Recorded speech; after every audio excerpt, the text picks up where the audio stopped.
Bismillahirrahmanirrahim. Assalamualaikum warahmatullahi wabarakatuh.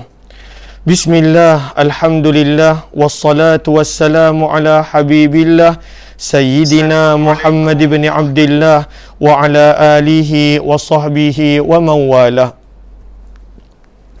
Allahumma rabbi syrah lana sudurana wa yassir lana umurana wahlul 'uqdatam min alsinatina yafqahu aqwalana. Allahumma faqqihna fid din wa 'allimna at-ta'wil. Allahumma alhimna marashida umurina wa a'idhna min shururi anfusina birahmatika ya rabbal alamin. Walhamdulillahi rabbil alamin. Apa khabar sahabat-sahabat semua? Selamat petang, salam pertemuan dalam program Hamba Ilahi siri yang ke-184 bersama dengan saya Umar Aziz, di mana kita akan sama-sama membaca, menghayati, mengambil pengajaran daripada kitab Al-Adhkar Imamun Nawawi rahimahullahu ta'ala. Moga-moga dengan ini bertambah sedikit sebanyak pengetahuan kita daripada riwayat-riwayat yang dibawakan oleh Imamun Nawawi, Yahya bin Sharaf An-Nawawi rahimahullahu ta'ala. Ahlan-ahlan kepada sahabat-sahabat yang saya nampak dorang komen: Nur Razia Muhtaz, Zimahdun, Syahril Muhammad Syarif, Azimah Hardi Suhaimi, Rohini Ani, Nur Hayati Yahya, Nur Siah Ismail, Tuan Nur Rahim Syarif, Farida Abu Bakar, Bunga Lawang, Syarina Osman, Safia Sapian, Nur Asia Ahmad, Syed Ahmad, Ninda Anis, Fatimah Cikman, Asna Darus, Farida Abu Bakar, Yaya Lia, Rafida Mustafa, Fauzia Muhammad Yusof, kemudian Salina Muhammad Noor, M. Nasir Harun, Zaliha Kamaruddin, Rohini Aini, Aminah Hitam, Bunga Lawang, Hasiyah Nun, Ramlah Dasuki, Ali bin Abi Talib, Aini Uthman, Ana Sukaimi, Zahara Alias, Muhammad Badrul Syam, kemudian Karimah binti Abu Bakar, Ummi Akashah, Azimah, Rukuma Yusuf, Rani Idris, Kati Khairuddin, Kamiza Muhammad Amil, Hajarah Zai, Aisyah Uthman, Jacob Nani, serta Azizah Izzah, Salina Muhammad Nur, Rusnani Kiyah, dan juga semua sahabat-sahabat yang lain. Ahlan-ahlan, Farida Haji Ahmad, Kutina binti Abdullah, Nur Hazi, Nur Ani, Siti Zabidah, Saadiyah, serta Rosnah Ismail, dan juga semua sahabat-sahabat yang lain. Apa khabar sahabat-sahabat semua? Marilah kita sama-sama mendoakan moga Allah pelihara setiap daripada kita, Allah permudahkan segala urusan kita yang sakit, Allah Subhanahu wa taala sembuhkan, dan juga kita mulakan pertemuan kita dengan perbetulkan dahulu niat. Moga-moga pertemuan kita adalah kerana Allah Subhanahu wa taala. Nawaitu ta'alluma wa ta'lim wa tadhakkura wa tadhkir wal naf'a wal intifa' wal ifadata wal istifadah wal hatha ala tamassuki bi kitabillah wa sunnati rasulillah sallallahu alaihi wasallam wad du'a'i ila al huda wad dalalati ala al khair ibtigha'a wajhillah wa mardatihi wa qurbih wa thawabih. Amin amin ya rabbal alamin. Mohon je sebaik sahabat-sahabat yang baru join untuk bantu share, bantu untuk kongsi, bantu untuk sebar luas, tag rakan-rakan yang lain. Moga-moga lebih ramai yang beroleh manfaat. Kalaulah sahabat-sahabat rasa apa yang kita buat pada setiap petang ini adanya manfaat, bantu untuk sebar luaskan. Moga-moga menjadi amal jariah, amalan yang berterusan pahalanya untuk saya dan juga untuk setiap daripada kita. Kita telah tiba pada kitab yang kelima selepas kita dah baca pada kitab yang keempat berkenaan tentang selawat kepada junjungan Nabi sallallahu alaihi wasallam. Kitab yang ketiga yang mana tajuknya adalah pujian kepada Allah. Kitab yang kedua yang mana tajuknya adalah tilawah, membaca Al-Quran, dan kitab yang pertama berkenaan tentang solat. Maka pada kitab yang kelima ini Imam Nawawi bawakan tajuk Kitabul Adhkari wad Da'awat li Umuril Aridat. Apakah terjemahannya? Riwayat-riwayat, perbincangan-perbincangan mengenai zikir dan doa bagi hal-hal yang khusus, hal-hal yang tertentu. Lalu kalaulah kita perasan zikir-zikir dan doa-doa yang kita baca sebelum ini, ianya berlaku berulang-ulang kali. Contohnya setiap kali kita baca Al-Quran, ini doa dia. Setiap kali kita solat, ini adalah doa dia. Tetapi ini adalah benda ataupun perkara yang berlaku kadang-kala dan ada doa-doa dia.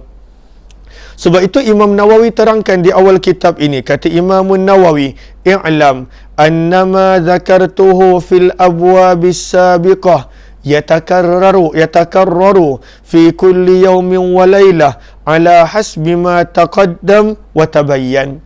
Kata Imam Nawawi rahimahullahu ta'ala, ketahuilah, zikir dan doa yang telah saya sebutkan pada bab-bab sebelum ini, bab yang pertama sampailah kitab yang pertama solat, sampailah kitab yang keempat selawat, selalunya ia berulang-ulang pada setiap hari. Setiap hari banyak kali kita buat dan setiap hari ia berulang sesuai dengan penjelasan yang telah disebut dan dinyatakan.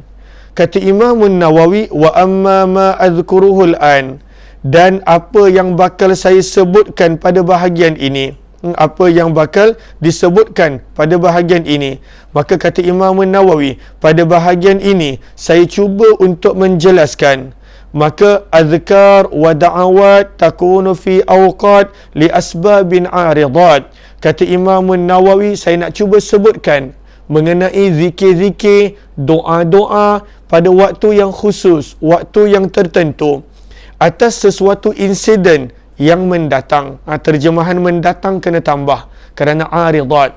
Lalu disebabkan insiden, disebabkan sesuatu sebab yang mendatang, maka ada zikir-zikir yang perlu dibaca.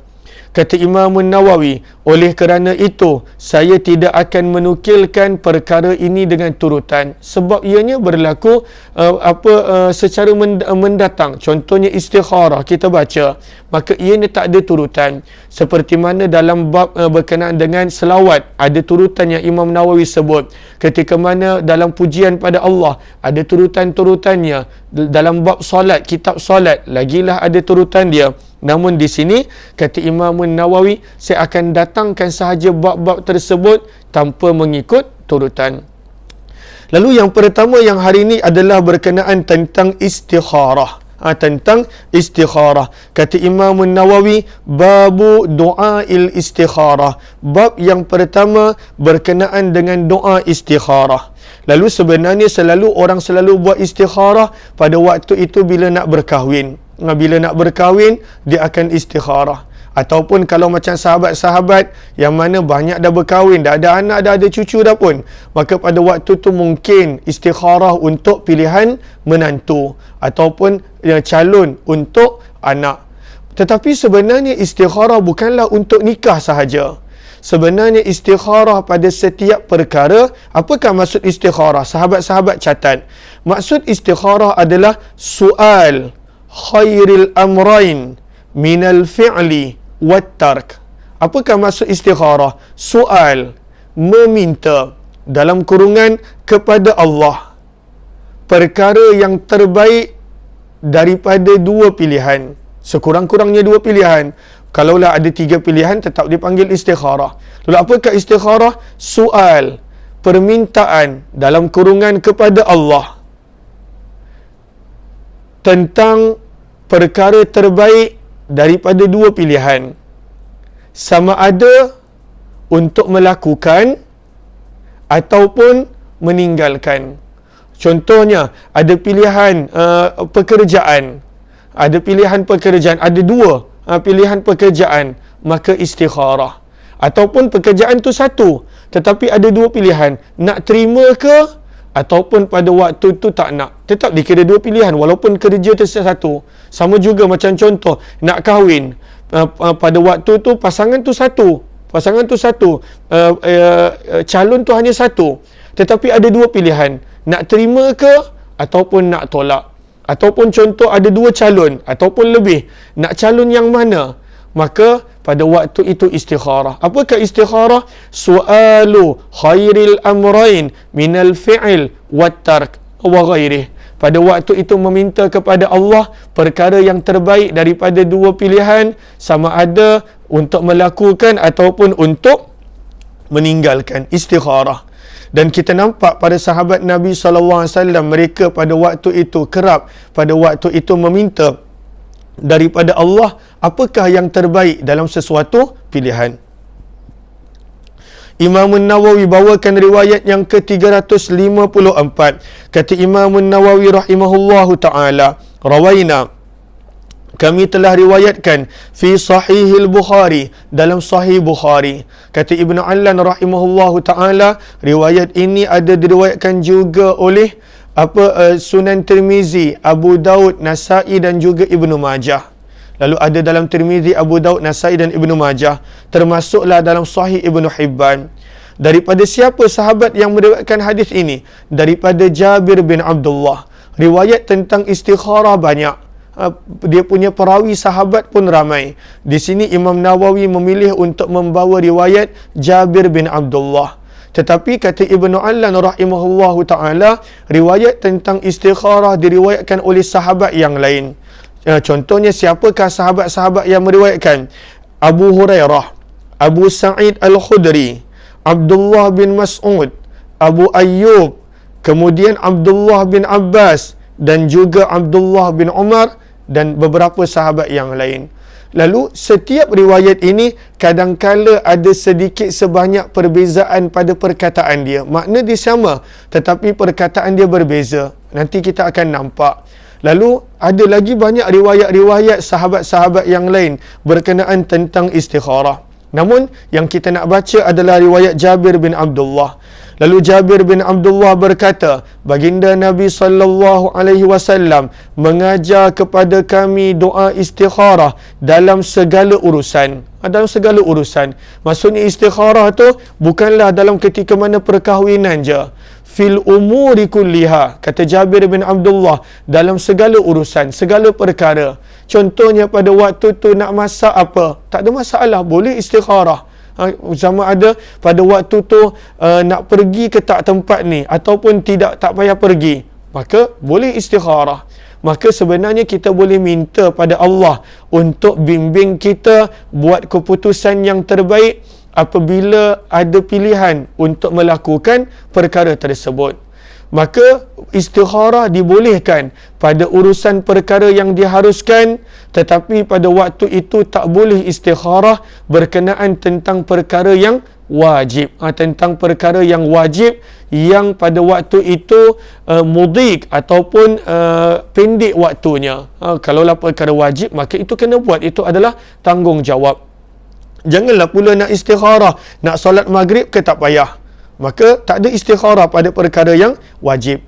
Maka Nabi SAW mengajar kepada kami istikharah pada segala perkara, segala urusan yang harus ataupun dalam bentuk ibadah selain daripada ibadah-ibadah yang wajib. Seperti mana Nabi mengajar kami satu surah dalam Al-Quran.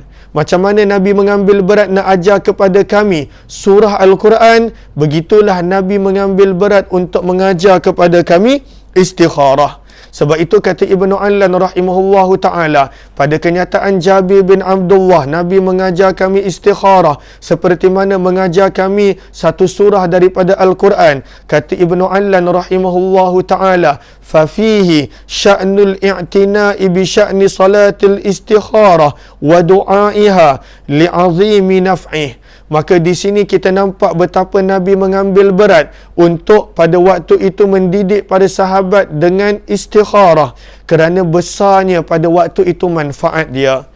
Maka Nabi SAW bersabda, "Idza hamma ahadukum bil amar." Kita baca terjemahan. Jika salah seorang di antara kalian pada waktu itu dirisaukan oleh sesuatu urusan, pada waktu tu nak buat ke tak payah, nak pilih yang A ke yang B, maka pada waktu itu kita Allahumma salli dirisaukan oleh sesuatu urusan, maka Nabi ajar falyarqa birak'atain. Sabda Nabi SAW, maka lakukanlah solat. Maka lakukanlah solat. Berapa rakaat? 2 rakaat. Lakukanlah solat dua rakaat. Maka daripada kenyataan Nabi solat 2 rakaat, bererti istikharah tak boleh 1 rakaat. Sekurang-kurangnya 2. Sebab itu kata Ibnu Allan rahimahullahu ta'ala di sini, kata para ulama hadis, wattaqyidu huna birraka'atain libayani aqalli ma yahsulu bihi fala yahsulu biraka'ah. Nak menunjukkan sekurang-kurangnya 2 rakaat. Kalaulah nak buat solat istikharah lebih 2 rakaat, tidak ada masalah. Tetapi sekurang-kurangnya adalah 2 rakaat solat istikharah. Maka sabda Nabi SAW, min ghairil faridah, buatlah 2 rakaat selain daripada fardu. Maksudnya 2 rakaat sunat, dengan niat istikharah. Nanti Imam Nawawi akan terangkan pada muka surat seterusnya. Summa liyakul, kemudian pada waktu itu bacalah doa berikut. Daripada Allahumma ni mula doa. Daripada Allahumma ni bermulanya doa. Maka solatlah 2 rakaat dan pada waktu itu berdoalah. Jadi kat sini kita nampak Nabi mengajak istikharah yang sempurna. Pada waktu itu ada 2 rakaat solat dan juga doa. Tetapi kata para ulama, kalaulah dibuat salah satu tidak mengapa. Contohnya dia solat istikharah sahaja, kemudian dia tak baca doa ini, pun pada waktu itu mencukupi. Ataupun dia berdoa sahaja, tidak melakukan solat, pun pada waktu itu mencukupi. Namun akmalnya, sempurnanya pada waktu itu adalah solat dan juga doa. Dan doa pun bukanlah terus baca doa ini. Kata Imam Nawawi terangkan, kena puji Allah dahulu. Pada waktu itu selawat, macam mana yang kita dah belajar pada riwayat-riwayat sebelum ni. Yang kita dah belajar, ada tertib dia. Pada waktu itu menghadap kiblat, pada waktu itu berselawat, pada waktu itu puji Allah dan kemudian doa. Maka doanya saya pasti sahabat-sahabat hafal kerana dah ada dinasyidkan dan sebagainya. Maka Allahumma salli ala sayyidina Muhammad, kita digalakkan untuk istikharah sentiasa, minta yang terbaik daripada Allah. Bukanlah pada waktu itu sekadar nak kahwin, pada waktu tu dia istikharah. Bila istikharah last? Dulu masa nak kahwin, 60 tahun dulu. 60 tahun dulu, sebab sekarang ni usia dah 80, 60 tahun dulu last istikharah. Lepas tu dah tak istikharah dah. Padahal sebenarnya pada waktu itu kita digalakkan untuk istikharah, sabda Nabi, kata Jabir bin Abdullah, dalam segala urusan. Maka apakah doanya selepas solat? Nanti sahabat-sahabat boleh tengok, saya baca laju sedikit. Allahumma inni astakhiruka bi'ilmik wa astaqdiruka biqudratik wa as'aluka min fadlikal azim fa innaka taqdiru wa la aqdir wa ta'lamu wa la a'lam wa anta 'allamul ghuyub. Allahumma in kunta ta'lam anna hadzal amra khairul li fi dini wa ma'ashi wa aqibati amri. Perkataan tu ada berbeza berdasarkan riwayat. Contohnya wa ma'ashi, dalam sebahagian riwayat yang lain ditukar dengan perkataan wa ma'adi.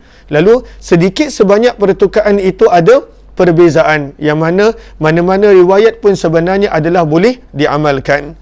Au qala ajili amri wa ajilih faqdurhu li wa yassirhu li thumma barik li fi fa in kunta ta'lam anna hadzal amra syarrun li fi dini wa ma'ashi wa aqibati amri aw qal ajili amri wa ajilih fasrifhu anni wasrifni anhu waqdur liyal khair haitsu kan thumma ardini. Di sini riwayatnya ardini, dalam sebahagian riwayat Bukhari yang lain raddini, tak ada hamzah, terus radat dengan nun ya, raddini, dan di sini adalah ardini. Qal wa yusammi hajatah. Lalu selepas kita sampai pada perkataan ardini bih, yang kita boleh nampak di sini, selepas kita dah sampai pada perkataan ardini bih, maka pada waktu itu disuruh kita untuk sebut hajat kita. Ya Allah, ini hajat aku. Aku nak pada waktu ini beristikharah. Adakah patut aku balik ke kampung ataupun tidak? Adakah patut aku buat A ataupun tidak? Adakah patut aku buat perkara ini ataupun tidak? Ataupun aku ada 2 pilihan, ya Allah. Sama ada pada waktu itu yang A ataupun B. Aku ada beberapa pilihan, ya Allah. Mana satu yang patut aku lakukan? Maka di sini apa terjemahannya? Maka kita nampak, kita baca terjemahan daripada Ya Allah. Second last line. Ya Allah, sesungguhnya aku memohon petunjuk dengan ilmu-Mu. Kenapa kita minta petunjuk, bimbingan dengan ilmu Allah? Kerana pada waktu itu ilmu Allah yang sempurna. Kita mungkin nampak benda A ni bagus. Kita mungkin nampak benda A ni bagus. Contohnya orang nak kahwin. Memanglah dia nampak benda A tu bagus. Sebab pada waktu itu dia dah sedang bercinta, berkasih, suka pada waktu tu dan sebagainya. Maka dia akan nampak ini je bagus. Tetapi adakah benar-benar bagus? Sebab itu kita istikharah. Sebab itu kita istikharah. Ataupun contoh, seseorang itu pada waktu itu dia nak balik ke kampung. Dan dia memang dah balik tak lama, setahun ataupun beberapa lama. Tapi adakah benar-benar pada waktu itu betul tindakan dia? Padahal pada waktu itu Allahumma salli ala Muhammad, kalaulah dia buat keputusan tanpa istikharah, maka keputusan itu disebabkan dia rindu. Emosi dia pada waktu itu ada kesan.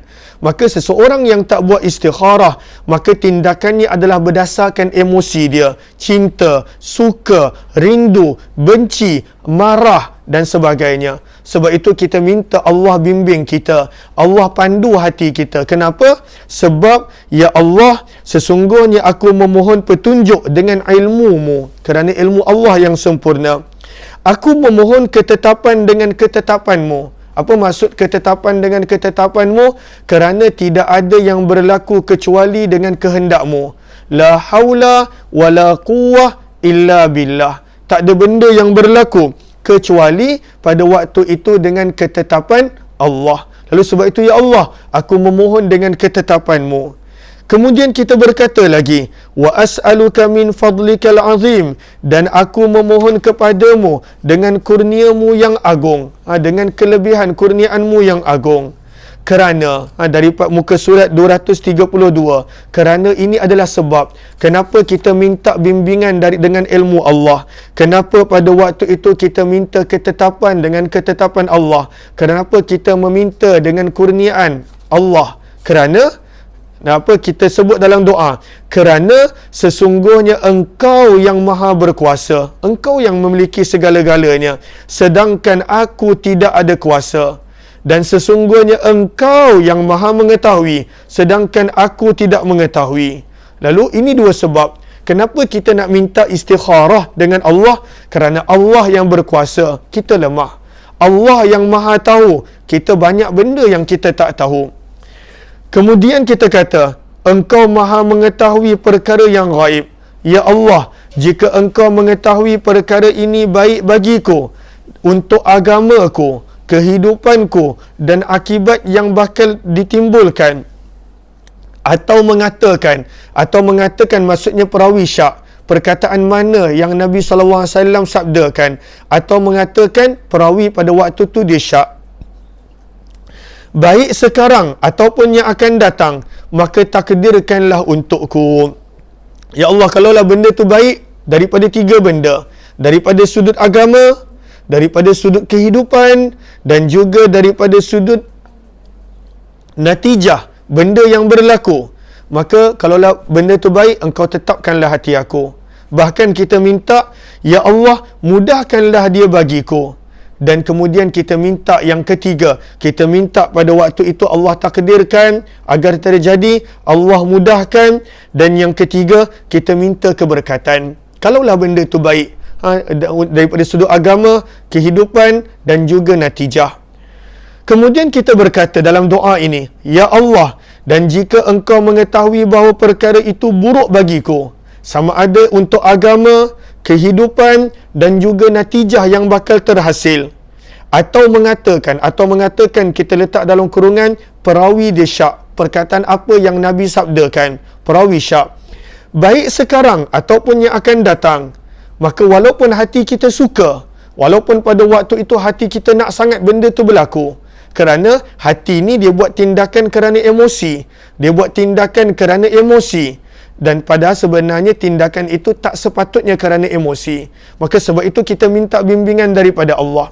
Maka ya Allah, kalaulah benda tu tak bagus pada salah satu daripada tiga perkara yang disebutkan tadi, agama, kehidupan ataupun natijah yang bakal berlaku, maka kita minta, ya Allah, jauhkanlah daripadaku dan takdirlah kebaikan bagiku di mana pun kebaikan itu berada.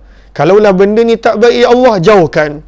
dan sebagai ganti anugerahkanlah kepadaku benda yang terbaik.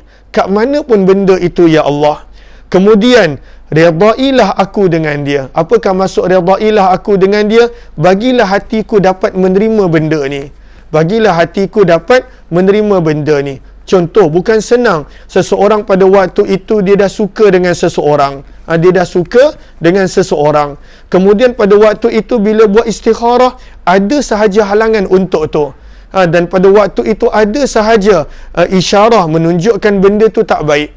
Padahal dia dah cinta, dah suka. Ataupun contohnya, nak buat sesuatu, nak balik kampung dan sebagainya, dia dah rindu. Emosi dia pada waktu itu ingin buat.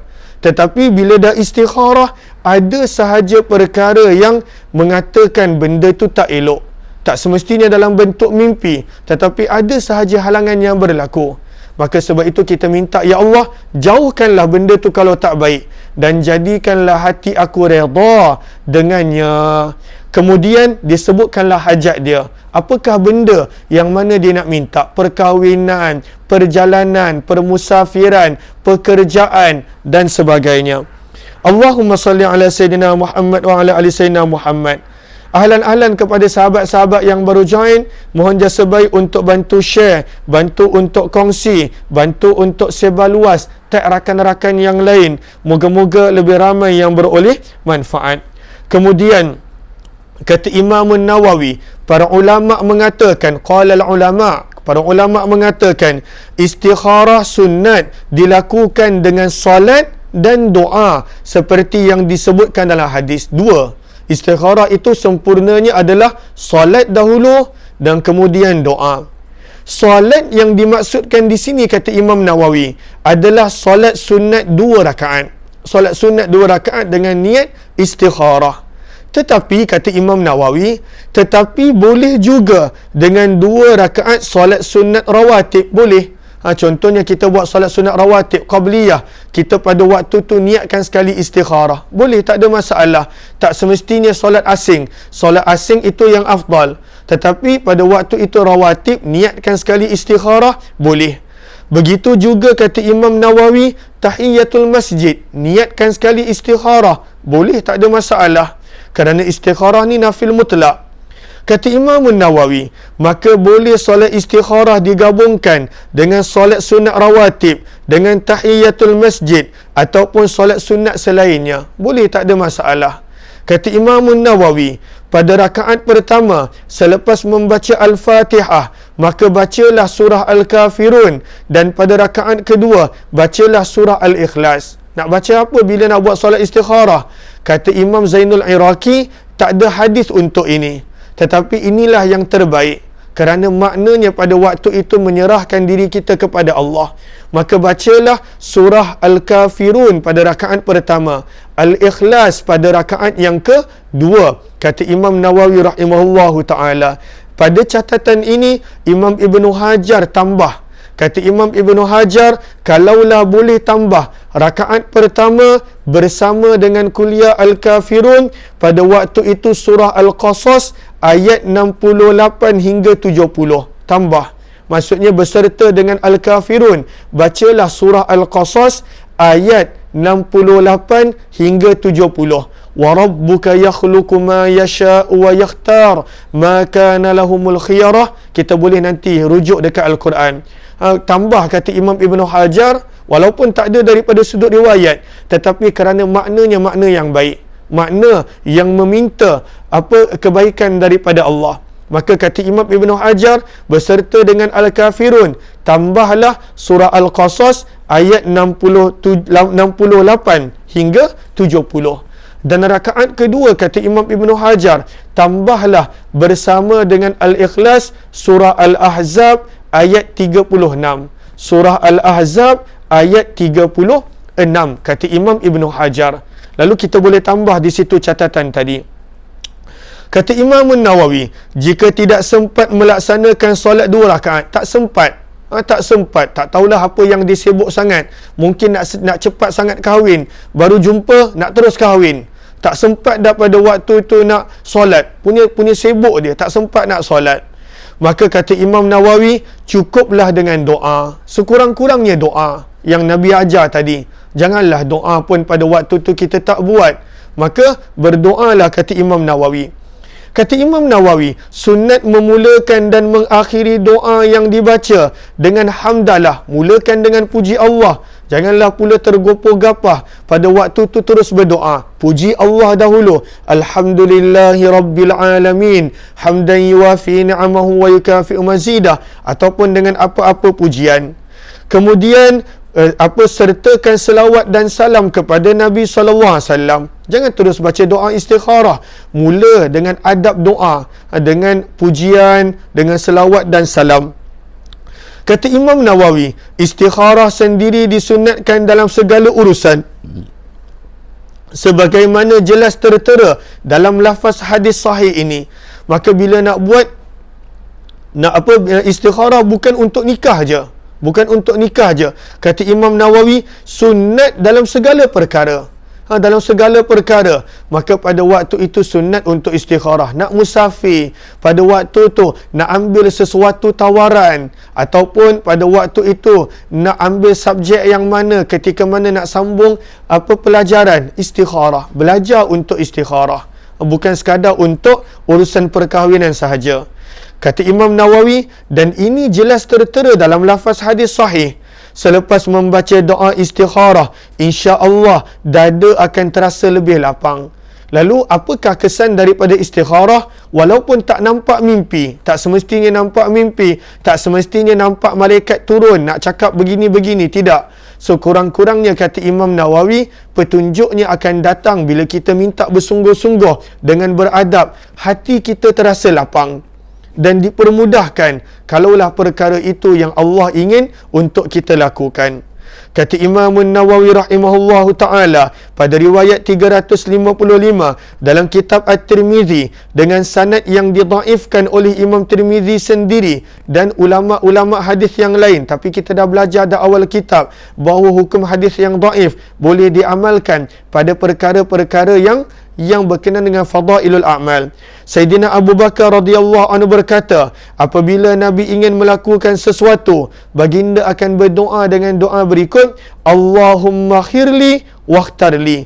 Ya Allah, pilihkanlah dan pilihkanlah yang terbaik untukku. Nabi yang dapat wahyu pun pada waktu itu meminta istikharah, meminta yang terbaik daripada Allah. Maka bagaimana kita? Kenapa kita tak buat? Maka sebab itu menunjukkan pada riwayat 355 ni, sebenarnya Nabi pun pada waktu itu meminta istikharah yang terbaik daripada Allah Subhanahu wa taala. Riwayat yang ke-356 nak menunjukkan bahawa ada riwayat yang menggalakkan buatlah solat istikharah sampai 7 kali. Buatlah solat istikharah sampai 7 kali. Maka Imam Nawawi bawakan dalil ini. Kata Imam Nawawi dalam kitab Ibn Sunni, iaitu Amalul Yaumi wal Lailah, daripada sahabat Nabi Anas bin Malik radhiyallahu taala anhu, bahawa Nabi sallallahu alaihi wasallam bersabda kepada Anas, "Ya Anas, idza hammamta bi amrin fastakhir rabbak fihi sab'a marrat, thumma anzur ila alladhi sabaqa ila qalbik fa innal khaira fih." Ada dua pengajaran daripada hadis ini. Ada dua pengajaran daripada hadis ini. Ahlan-ahlan kepada sahabat yang baru join, kepada yang belum bantu share, mohon jasa baik untuk bantu share, kongsikan. Moga-moga lebih ramai yang dapat mengamalkan ajaran baginda Rasul sallallahu alaihi wasallam daripada pembacaan kitab Al-Adhkar Imam Nawawi rahimahullahu taala ini. Bantu untuk kongsikan kalaulah kita rasa bermanfaat. Kata Imam Nawawi membawakan riwayat yang terakhir pada bab istikharah ini. Nabi bersabda kepada Anas, khadam Nabi, orang yang banyak berkhidmat kepada Nabi, "Wahai Anas, apabila engkau risau terhadap suatu perkara, mintalah pilihan kepada Tuhanmu sebanyak 7 kali." Minta dengan Allah istikharah 7 kali. Maksud buatlah 7 kali istikharah. Maka sebab itu kadang-kala ada orang dulu-dulu dia kata buatlah solat istikharah 7 kali. Sebenarnya ada dalil dia, ada sandaran dia daripada riwayat Anas bin Malik yang ada dalam kitab Ibnu Sunni ini. Tetapi kata Ibnu Allan rahimahullahu ta'ala, bilangan ni bukanlah ketetapan. Nak buat sekali pun pada waktu itu mencukupi. Tetapi di sini Nabi bersabda untuk pada waktu itu buatlah 7 kali. Buatlah 7 kali kepada Anas bin Malik. Istikharahlah sebanyak 7 kali. Kemudian, bagaimanakah hasil istikharah? Adakah nampak mimpi? Adakah dapat wahyu? Adakah dapat bagaimana? Nabi ajar. Kemudian, lihatlah apa yang terdapat dalam hatimu. Apakah pada waktu itu hati kita punya reaksi? Adakah rasa berat je? Kalau rasa berat, bererti tinggalkan. Ataupun hati rasa ringan, terbuka, syarhus sudur, maka lakukan. Sabda Nabi SAW, "Thumma anzur ila alladhi sabaqa ila qalbik." Kemudian perhatikan, lihat apa yang ada dalam hati kamu. Mula-mula, sabaqa, yang mula-mula ada dalam hati kamu. Kerana sesungguhnya yang terbaik ada pada hati kamu. Allah pada waktu itu akan bimbing hati kita. Sama ada kalaulah terbaik, maka pada waktu itu hati kita menjadi tenang, dipermudahkan untuk melakukan. Kalaulah tak baik, maka pada waktu itu hati akan merasa berat pada waktu itu untuk melakukan. Kata Imam Nawawi, sanad hadis ini adalah gharib. Dalam sanadnya ada perawi yang tidak dikenali. Lalu kita dah selesai dah bab tentang istikharah. Lalu mohon sahabat-sahabat untuk kita amalkan. Bukan sahaja pada waktu pernikahan yang mana biasa diamalkan oleh masyarakat, tapi kalaulah contohnya setiap hari kita banyak pilihan nak buat. Sama ada nak musafir, nak terima sesuatu tawaran ataupun tidak, maka pada waktu itu perbanyakkanlah istikharah. Lalu saya mohon kepada sahabat-sahabat ada 2 benda. Yang pertama, insya-Allah esok jam 4.50 kita akan ada zikir munajat sempena subuh yang terakhir untuk tahun hijrah pada kali ini. Kalaulah kita tengok kepada anggaran yang telah dikeluarkan oleh Jabatan Kemajuan Islam Malaysia JAKIM, bahawa esok adalah hari yang terakhir, maka subuh yang terakhir untuk tahun ni, maka pada jam 4.50 akan ada zikir munajat di Facebook page Umar Aziz. Maka harap sahabat-sahabat dapat bersama. Dan kemudian esok jam 9.30 pagi akan ada pengajian kita Al-Azkar jam 9.30 sampailah kepada jam 11.45. Rehat. Kemudian sambung lagi jam 2 suku sampailah 3.30 rehat. Lalu ini 3 sesi ataupun 2 sesi dengan 3 orang ustaz, yang mana kita akan tambah baca kita Al-Azkar bermula daripada bab yang kedua ini. Harap para sahabat tak terlepas, ataupun kalaulah terlepas take note, kerana saya pasti kebanyakan sahabat-sahabat adalah orang yang mana sentiasa bersama dalam pengajian kita Al-Azkar. Kemudian yang kedua, saya mohon sangat-sangat bantuan daripada sahabat. Saya bukanlah seorang yang suka ataupun pandai buat FB ads dan sebagainya, tetapi saya mohon sahabat-sahabat sekurang-kurangnya bantulah share akan poster program kita esok. Saya telah pinkan poster itu di bahagian atas Facebook. Maksudnya kalaulah masuk je Facebook Umar Aziz, akan jumpa posting berkenaan program esok, bantu share. Setakat ni saya nampak yang telah bantu share hanyalah 37 orang sahaja. Itu je. Maka bukanlah ianya wajib share, tidak. Tetapi selalu yang join program kita adalah lebih kurang 150 orang. Istiqamah. 150 orang adalah nombor dia yang akan join. Bererti ada 150 orang yang sentiasa bersama, yang mana setiap hari bersama. Maka mohon jasa baik sahabat-sahabat untuk bantu share, bantu untuk kongsi, bantu untuk sebar luas poster program khas sempena Ma'al Hijrah ni, supaya lebih ramai orang yang dapat bersama. Bahkan ianya percuma. Saya minta share bukanlah kerana saya ambil yuran ataupun saya ambil apa-apa. Ianya adalah percuma. Lalu kadangkala Allahumma salli ala Sayyidina Muhammad, dengan kita bantu share, moga-moga ada yang dapat bersama mengambil manfaat daripadanya. Ini 2 perkara, dan insya-Allah kita jumpa malam nanti. Tak ada, malam nanti tidak ada di Telegram channel, ataupun kalau ada saya maklumkan. Kalau ada pun kita buat sekejap 5-10 minit perkongsian kisah para sahabat di Telegram channel Kuliah Umar Aziz. InsyaAllah kita cuba buat 5-10 minit sikit pada malam ini, mudah-mudahan bermanfaat. Wabillahi taufiq wal hidayah. Assalamualaikum warahmatullahi wabarakatuh. Kalaulah ada yang ingin untuk membuat pembelian kitab Al-Azkar, boleh sahaja tekan link yang berada di ruang komen. Jumpa lagi insya-Allah.